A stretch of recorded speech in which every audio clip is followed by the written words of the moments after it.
Au cours d'une journée douloureusement normale, Shibaki Kota reçoit la nouvelle de sa vie lorsqu'une sorcière autoproclamée nommée Rurumo lui annonce qu'il mourra dans 2 jours. « Madame, quoi? Qu'est-il arrivé à « bonjour » Bien que le garçon soit d'abord déconcerté, il en rit et lui donne des indications, pensant qu'il s'agit d'une enfant perdue. Son rire ne dure pas longtemps, car l'enfant perdu utilise un sort pour faire voler une voiture juste devant lui. Elle se répète, elle est très sérieuse et lui prend la vie en échange de l'exaucement de son vœu.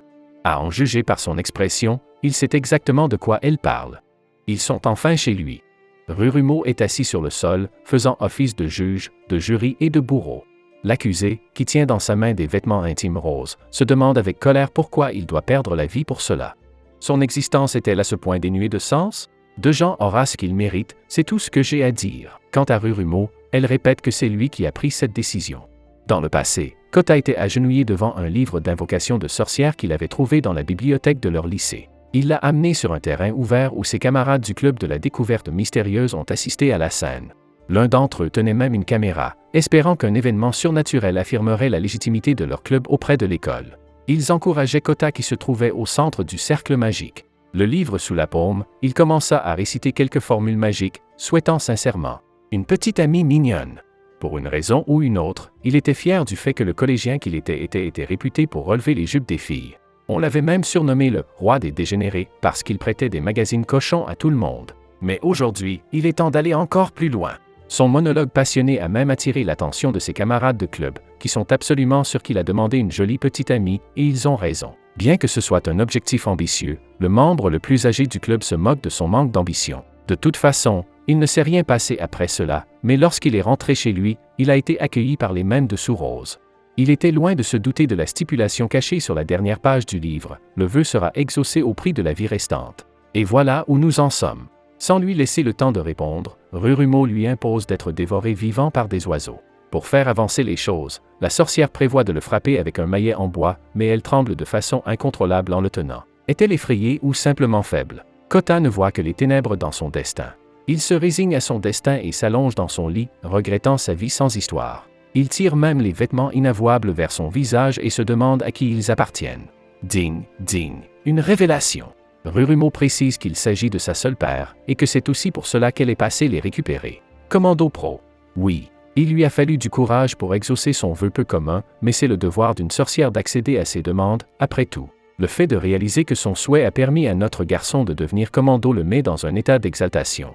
Ce n'était pas un souhait inutile, après tout. C'était un sacrifice qui en valait la peine, en échange du sommet du monde. Un plan diabolique se dessine dans sa tête. Comme pour gagner sa sympathie, il demande à être accompagné une dernière fois dans la ville.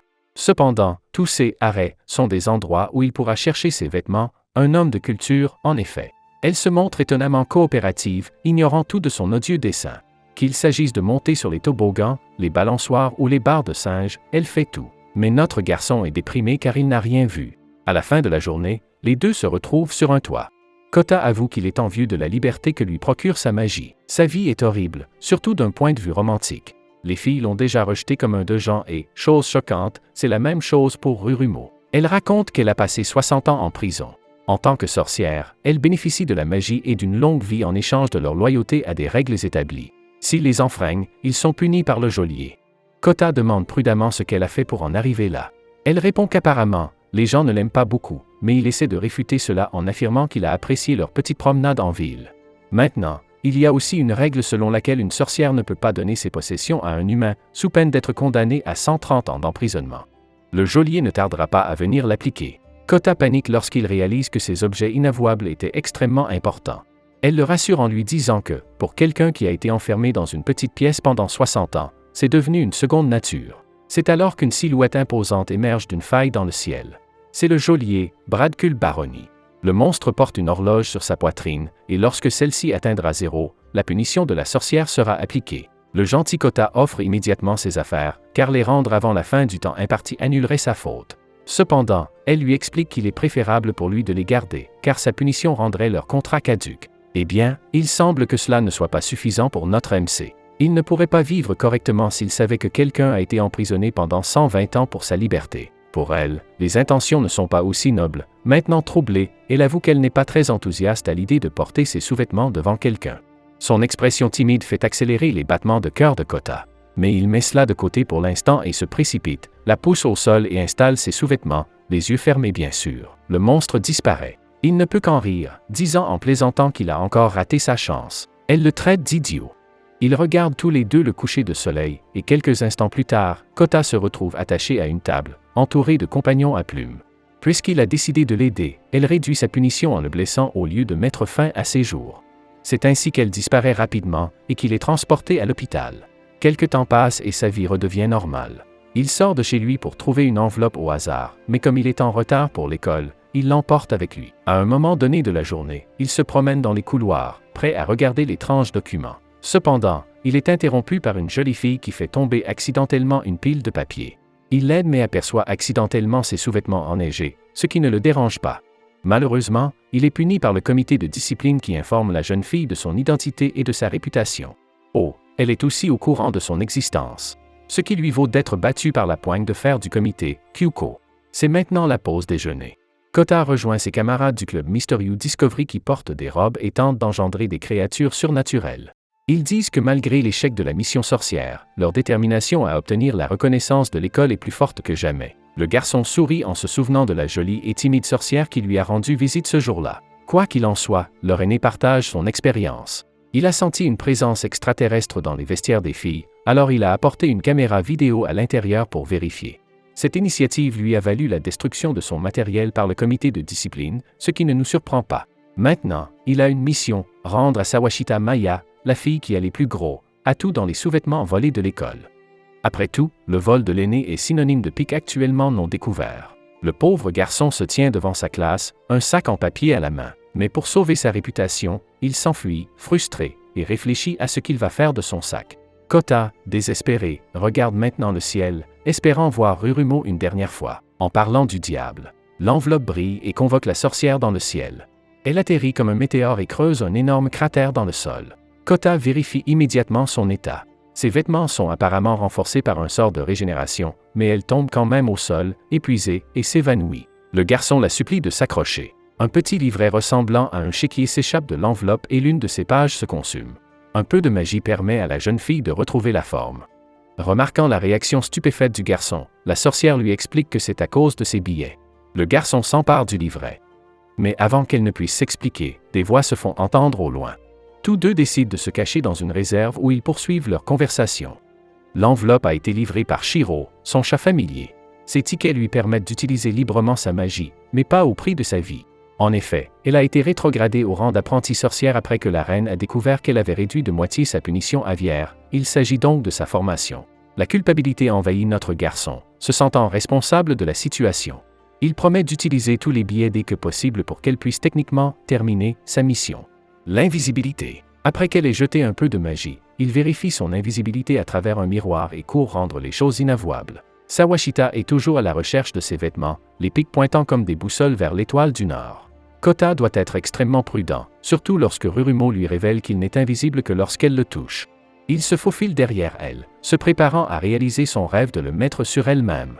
Quand elle raconte à son ami que c'est un cadeau de sa sœur partie à l'étranger. Touché par l'histoire, il le laisse sur la table. Deux gens avec un cœur, lui et la sorcière rentrent chez eux. Kota remarque qu'il y a un billet de moins et Rurumo explique qu'il répond à ses puissants désirs, comme sa guérison. Elle enlève donc son chapeau et se présente timidement pour exprimer sa gratitude. Les deux se séparent amicalement pour la journée. Plus tard dans la nuit, est interrompu par un miaulement. C'est Shiro le familier. Il le remercie de lui avoir livré les billets et de lui avoir permis de revoir Rurumo. À sa grande surprise, le chat lui parle en toute décontraction. Maintenant, le chat va exprimer un secret que même Rurumo ne connaît pas, c'est juste pour le détenteur des billets. Cette pile de 666 tickets, c'est sa vie, alors quand il s'épuise, son existence s'arrête. Elle reconnaît que Rurumo est une sorcière étrange dans le sens où elle ne le laisserait pas utiliser ses tickets si elle le savait. C'est donc toujours un secret. Kota s'évanouit sous le choc. Le lendemain, l'aîné du club prononce un discours émouvant sur la mission du club. À leur grande surprise, le souvent silencieux Kota déclare avec passion qu'ils n'ont pas assez de femmes. Après tout, elles animeraient cet espace morne. Les autres membres commencent à fantasmer sur les changements qu'apporterait un membre du sexe opposé. Lorsqu'il aperçoit un groupe de jolies filles à l'extérieur, il envisage sérieusement d'utiliser un billet pour que toutes ces filles se joignent à lui. C'est l'heure du harem. Heureusement, son camarade Tokoda le distrait avant qu'il ne puisse passer à l'acte. Son esprit rationnel l'arrête car c'est tickets équivalent à sa vie. Cela n'en vaut pas la peine. Au grand désarroi de Tokoda, Kota le serre dans ses bras, mais leur moment est interrompu lorsque le membre le plus âgé les appelle pour espionner l'individu non identifié. Les renseignements indiquent qu'il s'agit d'une vieille dame en noir, avec un chat. Pourquoi avons-nous un sentiment? La grand-mère imaginée par Kota ne l'intéresse pas assez pour qu'il reste. Mais ses camarades de club le retiennent quand même. La sorcière n'est pas loin, et cette fumée est un signe de vie. Le groupe tombe sur un campement. C'est Rurumo. À côté de sa tente, il y a du poisson qui grille sur le feu. La jeune fille s'essuie le visage avec une feuille et utilise des cartons comme table. Notre garçon n'arrive pas à croire qu'une sorcière ait choisi une vie de pauvreté désolante. A-t-elle une autre raison d'être sur Terre? La fille s'assoit patiemment à côté de son chat, et la créature parle. Shoot! Mais ce qui est encore plus choquant, c'est sa réaction face à une grenouille prise au hasard. Pour faire simple, elle les déteste, alors Shiro la chasse. Il est temps de se changer. Bien sûr, Monsieur Seigneur ici présent veut immortaliser ce moment. Kota, désireux de protéger les droits de la sorcière, s'oppose à cette action. Il tente même de les distraire avec un ovni au-dessus, ce n'est qu'un ballon dirigeable. En représailles, il l'attache à un arbre. Tandis que les garçons poursuivent leur plan diabolique et voient plus qu'ils ne l'avaient prévu, Kota tente désespérément de se libérer de ses liens. Son dernier recours, utiliser un billet. Il crie même le nom de Rurumo. En un clin d'œil, elle se transforme en fille magique. Il souhaite qu'elle utilise sa magie offensive en faisant exploser l'endroit. Les voyeurs sont pris en flagrant délit, tandis qu'il saisit sa main et s'enfuit. Ils atteignent un endroit sur au bord de la rivière pour parler. Elle attendait apparemment qu'il utilise un ticket. Lorsque Kota lui demande pourquoi elle ne l'attend pas simplement dans le monde des esprits, elle lui explique que les apprenties sorcières ne peuvent pas revenir tant qu'elles n'ont pas utilisé tous leurs billets, ce qui clarifie la situation. Avec un sourire, il lui demande de venir avec lui. Lorsqu'ils arrivent à la maison de Kota, le garçon les supplie de marcher sur la pointe des pieds de peur d'alerter sa mère, ce que Rurumo ne comprend pas très bien. Lorsque sa mère sort, elle se méfie immédiatement de l'ombre qui se cache derrière lui. Ses yeux meurtriers sont vraiment intimidants, mais pour aujourd'hui, elle le laisse tranquille. Les trois s'installent dans sa chambre, où il met de côté son imposante réserve de magazines suspects. Il rappelle à Rurumo de faire profil bas sous peine de subir les foudres de sa mère. Le garçon se souvient que sa mère lui a littéralement demandé s'il était l'un de ces kidnappeurs de petites filles. Si c'était le cas, ce serait la fin de sa vie. Même le chat est déconcerté par cette question. Elle propose donc de brûler les billets le plus rapidement possible. Bien sûr, la sorcière ne réagit pas, mais la mâchoire de Kota tombe par terre.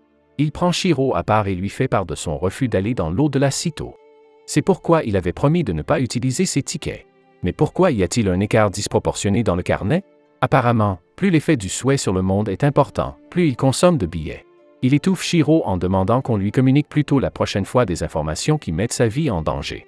Lorsque Rurumo demande ce qu'ils font, il feigne l'ignorance et le garçon élabore une stratégie. Avec des parents qui travaillent et un frère collégien, il est peu probable qu'ils se fassent prendre, mais leur plan d'évasion consiste à sauter par la fenêtre sur un arbre voisin. Les jours suivants, Kota ne mange que la moitié de ses repas et en apporte une partie à l'étage pour consommer plus tard. Cette habitude sème incontestablement le doute dans l'esprit de sa mère. Au cœur de la nuit, Kota demande aux deux enfants de se glisser dans la baignoire pour se laver. Mais il reste accidentellement, un peu trop longtemps et se fait éclabousser. Rurumo, toujours inconscient de l'excitation du garçon, profite joyeusement de son bain chaud. Plus tard dans la nuit, il apporte des couvertures à l'étage pour dormir à même le sol. Manger, parler, dormir et voir Rurumo gagner en énergie les jours suivants donne un grand sourire à Kota. 3 jours plus tard, Shiro se délecte de ce confort et lui demande s'il a déjà caché une sorcière auparavant. Kota répond qu'il a seulement ramené des animaux abandonnés à la maison dans le passé, car il ne pouvait pas les laisser. Soudain, sa mère frappe à la porte. Même avec du thé à la main, il est évident qu'elle est là pour enquêter. Heureusement pour les visiteurs, il y a une cachette derrière la porte. Kota repousse sa mère fouineuse et partage les desserts avec les deux visiteurs. Il continue à raconter qu'il a été forcé de ramener les animaux abandonnés là où il les avait trouvés. Lorsque Shiro demande timidement si la même chose va leur arriver, le garçon ne peut que rire. Rurumo, silencieux, se rend compte qu'il s'agit d'une possibilité réelle. Garder le secret pèse sur le garçon qui se retrouve assis sur son bureau. Ses camarades de classe le confrontent et lui apprennent que leur camarade a été surprise en train de cohabiter avec un homme. Il se demande pourquoi c'est si grave, puis une illumination le pousse à leur demander ce qu'ils entendent par cohabitation. Pour eux, c'est quand un homme et une femme sans lien de parenté vivent ensemble. Le fait le frappe comme la foudre. C'est exactement ce qu'il a fait. Il s'en rend compte et marche sur la pointe des pieds pour éviter sa mère, mais il se réjouit aussi de cette réussite jusqu'alors inaccessible. L'émotion est telle qu'il entre en trompe dans sa chambre pour serrer dans ses bras la jeune fille qui l'attend. Mais celle-ci est profondément endormie. D'abord déconcerté par son impuissance, il finit par s'allonger devant elle. Des papillons dans l'estomac, le cœur qui bat la chamade, ses lèvres se rapprochent des siennes. Est-ce le moment? Un peu plus. Attendez, c'est quoi ce scintillement? Oh, c'est le couteau de cuisine de sa mère. Paniqué, il mentionne que ce n'est pas ce à quoi il ressemble et demande à Rurumo de l'expliquer. Sa naïveté habituelle face aux repères sociaux fait vraiment passer Kota pour un criminel. Alors que sa vie est littéralement au bord de la lame, il est contraint d'utiliser un billet pour se sauver. La magie de la sorcière réussit à altérer la mémoire de sa mère en lui faisant croire que Rurumo est la petite sœur de Kota à l'étranger. Même Setaro, son petit frère, la salue avec respect. De plus, elle a sa propre chambre, ce qu'elle n'avait jamais connu auparavant. Sa magie a résolu le problème, mais a supprimé leur cohabitation, aux grandes dames de Kota. Enfin, son odeur devra faire l'affaire pour l'instant. Si vous avez aimé la vidéo, abonnez-vous, laissez un like et un commentaire pour aider la chaîne à grandir. Merci d'avoir regardé cette vidéo.